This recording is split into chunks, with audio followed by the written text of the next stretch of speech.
ഇന്ന് നമ്മൾ നോക്കാൻ പോകുന്നത് ഇന്ത്യൻ ടെലികോം മാർക്കറ്റിലെ ഒരു വലിയ പേരിനെക്കുറിച്ചാണ്. Vodafone idea. കടം കൊണ്ട് മുങ്ങി പിടിച്ചു നിൽക്കാൻ പാടുപെടുന്ന ഒരു ഭീമൻ. ഇതൊരു അതിജീവനത്തിന്റെ കഥയാണോ അതോ ഒരു തകർച്ചയുടെ തുടക്കമാണോ? നമുക്ക് വിശദമായിട്ട് തന്നെ നോക്കാം.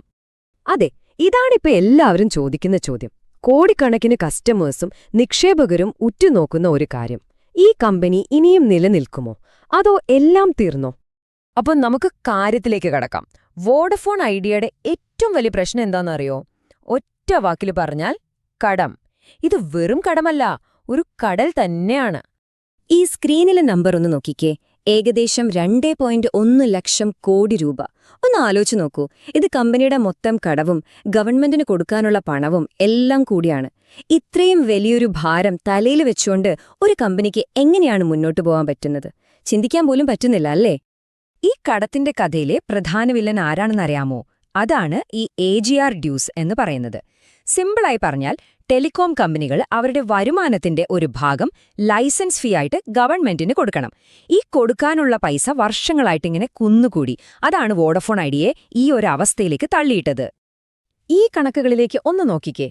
കഴിഞ്ഞ സാമ്പത്തിക വർഷത്തെ നഷ്ടം മാത്രം 27,000 കോടി രൂപയ്ക്ക് മുകളിലാണ്. പക്ഷെ അതിലും ഞെട്ടിക്കുന്നൊരു കാര്യമുണ്ട്. കമ്പനിയുടെ നെറ്റ്വർത്ത്, അതായത് ആസ്തി, അത് -70,000 കോടിയാണ്. ഇതിന്റെ അർത്ഥം എന്താണെന്നറിയാമോ? കമ്പനി മൊത്തത്തിലങ്ങ് വിറ്റാൽ പോലും അതിന്റെ കടം തീർക്കാൻ ആ പണം മതിയാവില്ല. അത്രയ്ക്ക് ഭീകരമാണ് അവസ്ഥ. അപ്പോ എല്ലാം തീർന്നു എന്ന് കരുതിയിരിക്കുമ്പോഴാണ് കഥയിലൊരു ട്വിസ്റ്റ്. രക്ഷകരായ സർക്കാരും കൂടെ ഒരു ഭീമൻ FPOവും എത്തി. ഇതെങ്ങനെയാണ് കളിയെ മാറ്റിയതെന്ന് നമുക്ക് നോക്കാം. ഈ അടുത്താണ് കമ്പനി ഒരു FPO നടത്തിയത്. FPO എന്ന് വെച്ചാൽ സ്റ്റോക്ക് മാർക്കറ്റിൽ ഓൾറെഡിയുള്ളൊരു കമ്പനി പുതിയ ഷെയറുകൾ ഇറക്കി പണം കണ്ടെത്തുന്നതാണ്. അതുവഴി അവർ സമാഹരിച്ചത് എത്രയാണെന്നറിയോ? 18,000 കോടി രൂപ. ഇതൊരു ചെറിയ തുകയല്ല. ഇത്രയും പ്രശ്നത്തിലുള്ളൊരു കമ്പനിയിൽ ആളുകൾ ഇത്രയധികം പണം മുടക്കാൻ തയ്യാറായി എന്നത് ഒരുപക്ഷേ കമ്പനി തിരിച്ചുവരും എന്നൊരു വിശ്വാസം മാർക്കറ്റിൽ വന്നു തുടങ്ങിയെന്നതിന്റെ സൂചനയാവാം. ഇത് ശരിക്കും ശ്രദ്ധിക്കേണ്ട ഒരു പോയിന്റാണ്.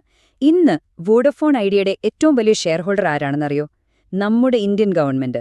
ഏകദേശം 49% ഓഹരിയും ഗവൺമെന്റിന്റെ കയ്യിലാണ്. ഗവൺമെന്റ് എന്തിനാണ് ഇങ്ങനെ റിസ്ക് എടുക്കുന്നത്? കാരണം വോഡഫോൺ ഐഡിയ കൂടി ഇല്ലാതായാൽ പിന്നെ നമ്മുടെ ടെലികോം മാർക്കറ്റിൽ ജിയോയും എയർടെലും മാത്രമേ കാണൂ. അതൊരു ഡ്യുവോപ്പൊളിയാവും. അതൊഴിവാക്കി ഒരു ഹെൽത്തി കോമ്പറ്റീഷൻ നിലനിർത്തേണ്ടത് ഗവൺമെന്റിന്റെ കൂടി ആവശ്യമാണ്. ഈയൊരു ബാക്കപ്പാണ് കമ്പനിയുടെ ഏറ്റവും വലിയ ശക്തി. കമ്പനിയുടെ പ്രൊമോട്ടറായ കുമാർ മംഗലം ബിർള തന്നെ പറയുന്നത് കേൾക്കൂ. ഈ AGR പ്രശ്നത്തിനൊരു പരിഹാരം വന്നതോടെ കമ്പനിക്കൊരു പുതിയ ജീവൻ കിട്ടിയതുപോലെയാണെന്നാണ് അദ്ദേഹം പറയുന്നത്. ഇത് ഇൻവെസ്റ്റേഴ്സിന് കൊടുക്കുന്നൊരു വലിയ കോൺഫിഡൻസ് ആണ്. അപ്പോ ശരി, കയ്യിൽ പണം വന്നു, സർക്കാരിന്റെ സപ്പോർട്ടുമുണ്ട്. ഇനി എന്താണ് പ്ലാൻ? ഇനി വെറും അതിജീവനമല്ല, ഇനി വളർച്ചയാണ് ലക്ഷ്യം. അതിനുള്ള തുറുപ്പുചീട്ടാണ് 5G. ഇതാണ് അവരുടെ 5G ഗെയിം പ്ലാൻ. എറിക്സൺ, നോക്കിയ, സാംസങ് പോലത്തെ വമ്പന്മാരുമായിട്ടാണ് പാർട്ട്ണർഷിപ്പ്. അടുത്ത 2 വർഷത്തിനുള്ളിൽ 133 സിറ്റികളിൽ 5G എത്തിക്കണം. തുടക്കത്തിൽ ഡൽഹി, മുംബൈ പോലുള്ള കീ മാർക്കറ്റുകളിൽ ഫോക്കസ് ചെയ്യും. ഒരു ക്ലിയർ റോഡ് മാപ്പ് അവർക്ക് മുന്നിലുണ്ട്. പക്ഷേ ഈ തിരിച്ചുവരവിന്റെ കഥ അത്ര സിമ്പിളല്ല. കാരണം അവരോടുന്നത് ഒഴിഞ്ഞൊരു ട്രാക്കിലല്ല. ഇന്ത്യൻ ടെലികോം മാർക്കറ്റിലെ 2 ഭീമന്മാരായ ജിയോയും എയർടെലും ഓൾറെഡി 5Gയിൽ ഒരുപാട് മുന്നിലെത്തിക്കഴിഞ്ഞു. ഈ കണക്കുകൾ നോക്കുമ്പോൾ തന്നെ ആ യാഥാർത്ഥ്യം നമുക്ക് മനസ്സിലാവും. അത് മാർക്കറ്റ് ക്യാപിറ്റൽ ആയാലും സെയിൽസ് ആയാലും ലാഭമായാലും ഒന്നിനും എയർടെലിന്റെ അടുത്തുപോലും VI എത്തുന്നില്ല. എയർടെൽ ഓരോ ക്വാർട്ടറിലും ലാഭമുണ്ടാക്കുമ്പോൾ VI ഇപ്പോഴും നഷ്ടത്തിന്റെ കണക്കുകളാണ് പറയുന്നത്. ആ ഗ്യാപ്പ് വളരെ വലുതാണ്. ഈ ചാർട്ട് കാണുമ്പോൾ തന്നെ ആ വ്യത്യാസം വ്യക്തമാണ്, അല്ലേ? എയർടെലിന്റെ മാർക്കറ്റ് വാല്യൂവിന്റെ 10-1 പോലുമില്ല വോഡഫോൺ ഐഡിയയ്ക്ക്. ഈ ഒരു വലിയ മലയാണ് അവർക്ക് മുന്നിൽ കയറാനുള്ളത്. അപ്പോ ഇതാണ് ഇപ്പോഴത്തെ ഒരു സിറ്റുവേഷൻ. ഇനി നമ്മൾ ചോദിക്കേണ്ട ഏറ്റവും പ്രധാനപ്പെട്ട ചോദ്യം ഇതാണ്. ഒരു ഇൻവെസ്റ്റർ എന്ന നിലയ്ക്ക് നമ്മളിതിനെ എങ്ങനെ കാണണം? ഒരു തിരിച്ചുവരവിന് സാധ്യതയുണ്ടെന്ന് പറയാൻ ചില നല്ല കാരണങ്ങളുണ്ട്. ഒന്നാമതായി, ഏകദേശം 20 കോടി കസ്റ്റമേഴ്സ് ഇപ്പോഴും അവരുടെ കൂടെയുണ്ട്. രണ്ടാമത്, ഗവൺമെന്റാണ് ഏറ്റവും വലിയ ഷെയർ ഹോൾഡർ. ആ ഒരു സപ്പോർട്ട് വളരെ വലുതാണ്. പിന്നെ FPO വഴി പണവും കിട്ടി. പോരാത്തതിന് 5Gക്ക് ഒരു ക്ലിയർ പ്ലാനുമുണ്ട്. ഇതെല്ലാം പോസിറ്റീവാണ്.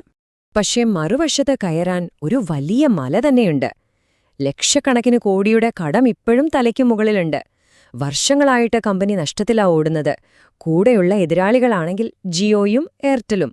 അവർ ഓരോ ദിവസവും കൂടുതൽ പവർഫുൾ ആവുകയാണ്.